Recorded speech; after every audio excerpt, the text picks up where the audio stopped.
Dear students, you are welcome to my online teaching classes. I am Shishpal Chauhan. Let me tell you that today's lecture is about the third level written by Jack Finney.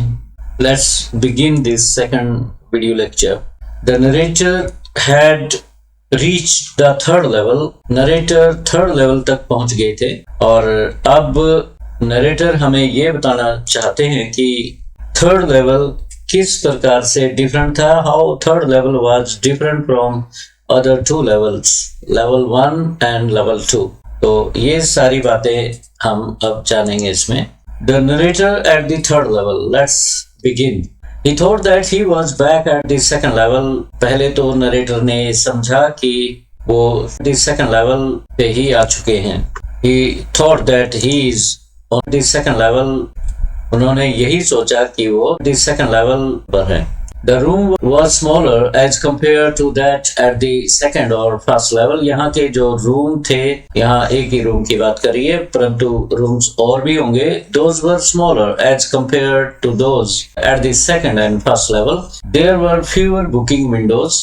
Booking windows कम थी वहाँ पे, उन दिनों में population बहुत कम थी। And train gates भी कम थे। The inquiry room was an old wooden cabin. Inquiry room एक वुडन कैबिन का बना हुआ था, लकड़ी की एक छोटी सी कैबिन थी और जो व्यक्ति उसमें बैठा हुआ था, the man sitting there wore a green eye shade and long black sleeve protectors. तो उसने आंखों पे ग्रीन आई शेड लगाया हुआ था और उसकी जो बाजुएं थी शर्ट की वो लंबी थी और ब्लैक कलर का कपड़ा था। There were open flame gas lights producing dim and flickering light. और वहां पर बिजली नहीं थी, इलेक्ट्रिसिटी से लाइट पैदा नहीं हो रही थी, बल्कि लैंप्स थे। जैसे ये लो होती है, जैसे ये लो मैं बना रहा हूँ और इस तरह से कोई दिया टाइप बना हुआ था। गैस लाइट कहा इसने, तो इसमें कुछ पहले यहाँ पुश करके इसमें हवा भरते थे, बाद में इसमें चिमनी भी होती थी, परंतु वो ओपन फ्लेम थी, मतलब ये चिमनी वगैरह नहीं थी इसमें, तो हवा चलती थी तो ये जो फ्लेम है ये फ्लिकर होती थी, टिमटिमाती थी। तो ओपन फ्लेम गैस लाइट्स वहां पे मौजूद थी और डिम लाइट थी और फ्लिकरिंग थी। फ्लिकर टिमटिमाना, हवा में जब हिलती है लाइट तो उसे फ्लिकरिंग बोलते हैं। Then a woman came out of a train. फिर एक महिला ट्रेन में से निकली। She wore a dress with leg of mutton sleeves and skirts to the top of her high button shoes. और ऊंचे ऊंचे शूज थे जिन पे स्कर्ट उन्होंने पहनी हुई थी। He also noticed a small Currier and Ives locomotive that had a funnel shaped chimney. और एक इंजन था, पुराना लोकोमोटिव टाइप का इंजन था, जो स्टीम इंजन होते थे, कभी वो चलते थे तो रेलवे में स्टीम इंजन से ट्रेन्स कैरी की जाती होंगी, तो ये फनल टाइप कुछ जिसमें से भाप निकलती थी, ये इंजन था। To make sure that he had entered a strange world, ये श्योर होने के लिए, विश्वस्त होने के लिए कि वो एक अजीब सी दुनिया में प्रवेश पा गए हैं, he went to a newsboy at his feet. फर्श पे एक न्यूज बॉय बैठा हुआ था, एक अखबार बेचने वाला लड़का बैठा हुआ था। He read that the title of the newspaper was The World. अखबार का नाम The World था and the lead story said something about the President Cleveland. और जो कहानी थी वो लीड स्टोरी इसे कहा गया है, वो एक प्रेसिडेंट क्लीवलैंड के बारे में कुछ छपा हुआ था और जून 11, 1894 का ये अखबार था। प्रेसिडेंट क्लीवलैंड उस दौरान रूल करते थे, इसका मतलब उस समय प्रेसिडेंट क्लीवलैंड प्रेसिडेंट थे। After that he moved on to the ticket window. फिर उसके बाद वो टिकट विंडो की तरफ बढ़े, hoping to buy tickets for his wife and himself, अपनी पत्नी के लिए और अपने लिए टिकट खरीदने के लिए। Thinking that they could go to Galesburg Illinois, तो ये सोचते हुए कि वो गेल्सबर्ग जाएंगे तो वो टिकट खरीदने के लिए वहां आगे बढ़े। अब गेल्सबर्ग इलिनॉइस के बारे में नरेटर कुछ कहते हैं कि वो जो गेल्सबर्ग इलिनॉइस है, that was a suitable place for escape. Before reaching the booking window at the third level, the narrator knew that he had reached the year 1894. Booking window पर पहुंचने से पहले ही नरेटर विश्वस्त हो गए थे। He was fully sure that he had reached the year 1894 और वो टाइम ट्रैवल करके 1894 में आ गए हैं। बाय मीन्स ऑफ एस्केप के माध्यम से ही describes Galesburg Illinois a peaceful place to pass time. वक्त गुजारने के लिए बहुत ही शांतिपूर्ण जगह है। The first world war 20 years and the second 40 years ahead। पहला विश्व युद्ध अभी हुआ नहीं था, 1894 की बात कर रहे हैं जहाँ पे वो अब पहुंच चुके हैं। विश्व युद्ध पहला जो था 20 years आगे था, मींस 1914 में होना था, और सेकंड विश्व युद्ध 1934 में होना था, 40 years ahead था। Narrator belong to the 20th century, और नरेटर 20th century से बिलोंग करते थे। That was a period of stresses, strains, uncertainty, wars, etc। और 20वीं सदी जो थी 20th century जो थी, ये एक स्ट्रेस वाली सदी थी जिसमें तनाव थे, अनसर्टेनिटी थी, अनिश्चितता थी युद्ध की वजह से। विश्व युद्ध, स्ट्रेन्स, दबाव, मानसिक दबाव 20वीं सदी के व्यक्तियों में बहुत था। डिस्क्रिप्शन ऑफ गेल्सबर्ग की description, it's a wonderful town with big old frame houses. और गेल्सबर्ग एक बहुत ही वंडरफुल टाउन था जहाँ पे जो घर थे, ऊंचे ऊंचे घर थे, बड़े बड़े दरवाजे थे उनमें, huge loans and wonderful trees, और लॉन्स भी बड़े बड़े थे, वृक्ष भी बहुत विचित्र टाइप के वहां पे ट्रीज थे, वृक्ष थे सुंदर। समर इवनिंग्स, लोग शाम को, गर्मियों की शाम को अपने लॉन्स में बैठते। मेन स्मोकिंग सिगार्स, पुरुष लोग सिगार पी रहे होते, एंड टॉकिंग क्वाइटली, और चुपचाप बातें कर रहे होते। Women having palm leaf fans, महिलाएं खजूर के पत्तों से बने हुए पंखे झोल रही होती। With fire flies all around, चारों तरफ जुगनू घूम रहे होते। The narrator wanted 2 tickets for this peaceful world back in 1894। इस तरीके से नरेटर 1894 में इस सुंदर सी जगह के लिए, इस पीसफुल वर्ल्ड के लिए 2 टिकट खरीदना चाहते थे।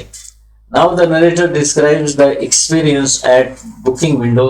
अब नरेटर बुकिंग विंडो पे जो उनके साथ एक्सपीरियंस हुआ वो बताना चाह रहे हैं। He wanted to purchase 2 tickets to go to Galesburg। आप जानते हैं कि वो गेल्सबर्ग के लिए 2 टिकट खरीदना चाहते थे, but the clerk refused to accept the currency notes that were offered to him by the narrator। जो नरेटर ने उसे करेंसी नोट्स दिए थे, उन नोट्स को क्लर्क ने रिजेक्ट कर दिया, ये कहते हुए कि ये नोट यहाँ नहीं चलेंगे, आप नकली नोट देने का प्रयत्न कर रहे हो। The booking clerk required the old style bills. वहाँ 1894 में जो वैलिड नोट्स थे वो चलते थे। Charlie left the window as he sensed some risk of being sent to the prison. और चार्ली ने भांप ली बात कि कहीं ऐसा ना हो कि बुकिंग क्लर्क पुलिस को बुला ले और धोखाधड़ी का केस उसके खिलाफ बन जाए और वो जेल में चला जाए। तो वहां से एकदम वो रफू चक्कर हो जाते।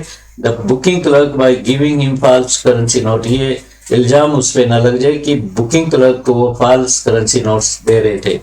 The next day during the lunch hour he Drew $300 and bought less than 200 old style currency notes in exchange।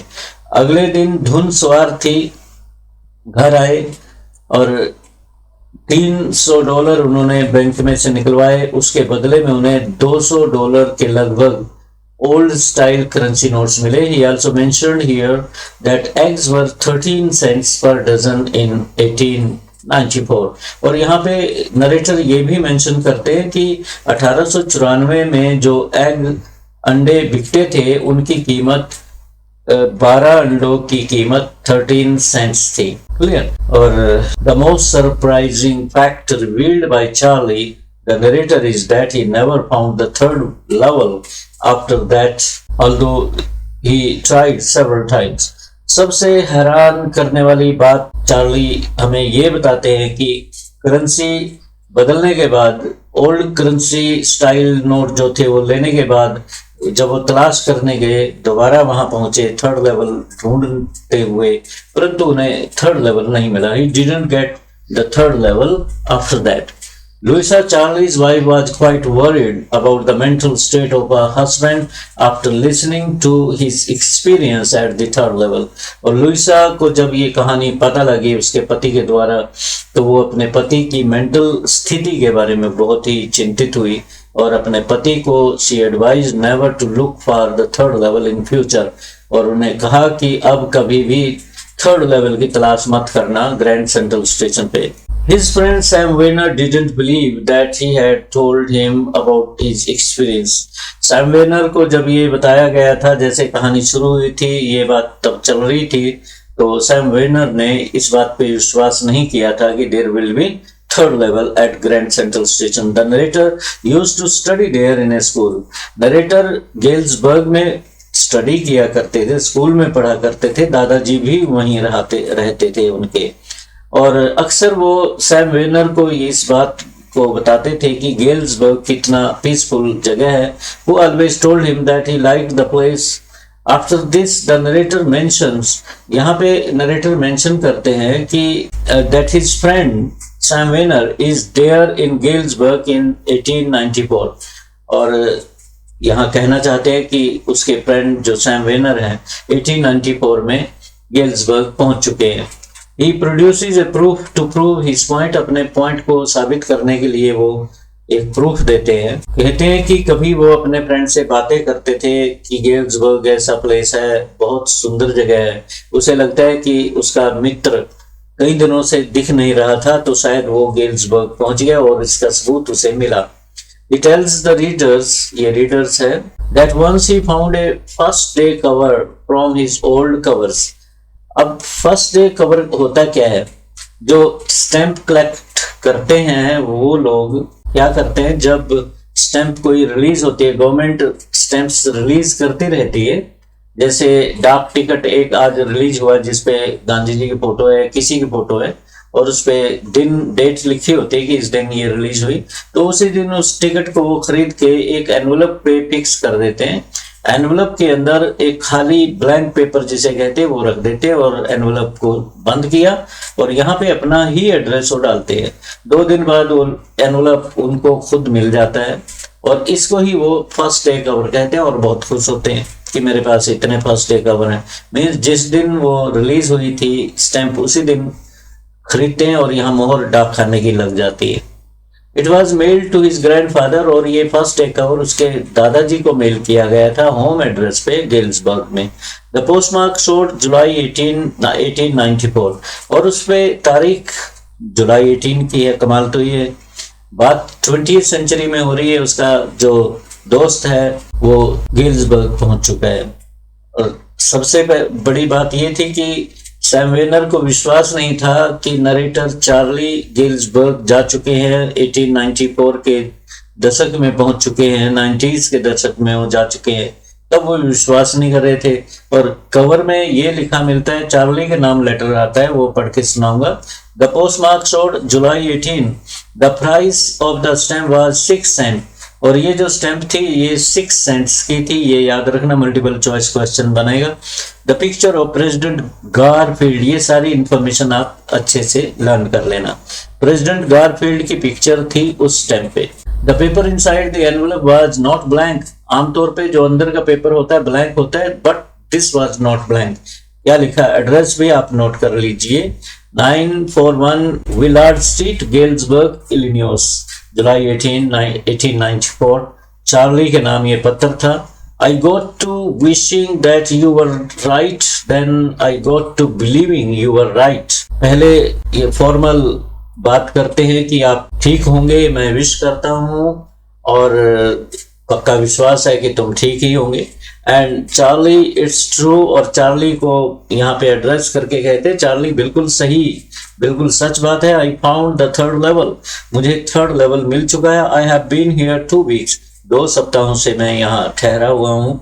The right now, अब भी मैं वही हूँ। Down the street at the Dalys, और कहता है कि इस वक्त, right now means at present, Dalys street की तरफ someone is playing a piano, कि कोई व्यक्ति पियानो बजा रहा है। And they are all out on the front porch singing, और सारे लोग पोर्च में हैं, गीत गा रहे हैं। Seeing Nellie home and I am invited over for lemonade, मैं लेमनड के लिए यहाँ इनवाइटेड हूँ। कम ऑन बैक, आप भी यहाँ आ जाओ। Charlie and Louisa, keep looking till you find the third level, प्रयत्न जारी रखना अपना जब तक आपको थर्ड लेवल नहीं मिल जाता। इट्स वर्थ, बिलीव मी, और यहाँ आने लायक जगह है, मेरा विश्वास कीजिए। The note is signed as Sam at the stamp and coin store I go to. I found out that Sam bought $800 worth of old style currency.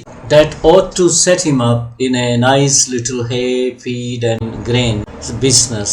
He always said that's what he really wished he could do, and he certainly can't go back to his old business, not in Galesburg, Illinois in 1894. His old business? Why, Sam was my psychiatrist. And में ये narrator कहते हैं कि जो ये letter लिखा था इसको खुद उसने, सैम वेनर ने साइन किया था। और बाद में narrator stamp and coin store जाते हैं और वहाँ क्या पाते हैं कि सैम ने $800 के ओल्ड स्टाइल करेंसी नोट खरीदे थे और इतना पैसा उसने खर्चा, इससे वो अपना कोई बिजनेस शुरू कर सकता था जो कि उसे पसंद था। सूखे घास का, फीड का, ग्रेन बिजनेस उसे सदैव पसंद था। हमेशा ही talked about that business to the narrator Charlie and he wanted to set up that business also. And in Galesburg he could that business of hay, feed and grain business. 1894 में साइकाइएट्रिस्ट तो वो बन नहीं सकता और वो हे का ही बिजनेस, वहाँ पे फीड का बिजनेस कर सकता है। Why Sam was my psychiatrist. यहाँ ये लेसन खत्म हो जाता है। Dear students, in this way this chapter finishes at this sting in the tail.